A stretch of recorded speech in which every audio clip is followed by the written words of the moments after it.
ምን አይነት ድንቅና የሚገርም መረጃ ነው አድማጮች እየሰማን ያለ ነው። አንድ ህፃን ከአዊ ማህበረሰብ አካባቢ የወተት ጥርሱን አብቅሎ ነው እንግዲህ የተወለዱ። በጣም የሚደንቅና የሚገርም። እስኪ ሼር አድርጉት። እኔ ሙሉ መረጃውን ላድርሳችሁ።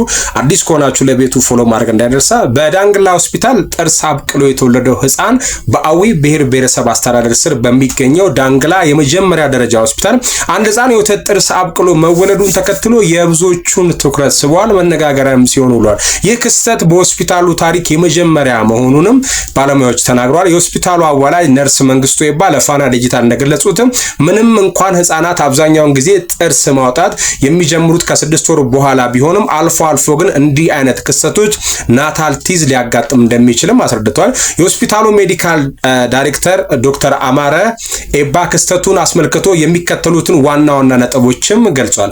አንደኛው የበቀለው ጥርስ ለወደፊት የህፃኑ ጥርስ አበቃቀል የተስተካከለ እንዲሆን ሲባል በህክምና ቢወገድ ጥሩ ነው የሚል ሐሳብ አንስተዋል። ሁለተኛው ክስተቱ በህፃኑ ጤና ላይ ምንም አይነት የጎንዮሽ ጉዳት እንደማያመጣም ተናግሯል። ሶስተኛ ማህበረሰቡ ይህን አይነት መሰል ተፈጥሯዊ ክስተት ሲያጋጥመው ሳይደነግጥና ሳይራበሽ ወደ ህክምና ተቋም በመሄድ ባለሙያ ቢያማክር ብለው አሳስቧል። ወደ አድማጮች ይህ መረጃ እንዴት ያያችሁት? ሐሳባችሁን እዚህ ኮሜንት ሴክሽን ላይ አጋሩኝ። ከዚህ በፊት እንደዚያ ነገር አጋጥሟችሁ ያውቃል? ሰምታችሁ ታውቃላችሁ? እዚህ ኮሜንት ሴክሽን Okay, this is breaking news. A man in Canada proved love has no limit. He dug through 80 tons of landfill trash just to find his wife's lost wedding rings. With the help from landfill staff, he finally found it when it is buried in the waste of the trash. This shows the pure determination and the pure love for his girlfriend. And በካናዳ የሚኖር ወንድ ፍቅር ወሰን እንደሌለው በተግባር አሳየው። አድማጮቼ የሚስቱን የጋብቻ ቀለበት ለማግኘት 18 የቆሻሻ ቶን ተራራ ውስጥ ገብቶ በመቆፈር ከቆሻሻ መደብ ሰራተኞች ጋር በስተመጨረሻ ቀለበቱ በቆሻሻ ውስጥ ተቀብሮ አገኘው። እውነተኛ ቁርጠኝነት፣ እውነተኛ ፍቅር ይህንን ይመስላል። እናንተ እንዲህ አይነት መስዋዕትነትን አጋጥሟችሁ አይታችሁ ታውቃላችሁ ወይ? ቆንጆ ምርቃት ልመርቃችሁ፣ ባህልና ፍቅረኛ ላጣችሁ እንዲህ አይነቱን ወንድ ይስጣችሁ። በስተመጨረሻው ሐሳብ አስተያየት ኮሜንት ሴክሽን ላይ ማጋራት እንዳትረሱ።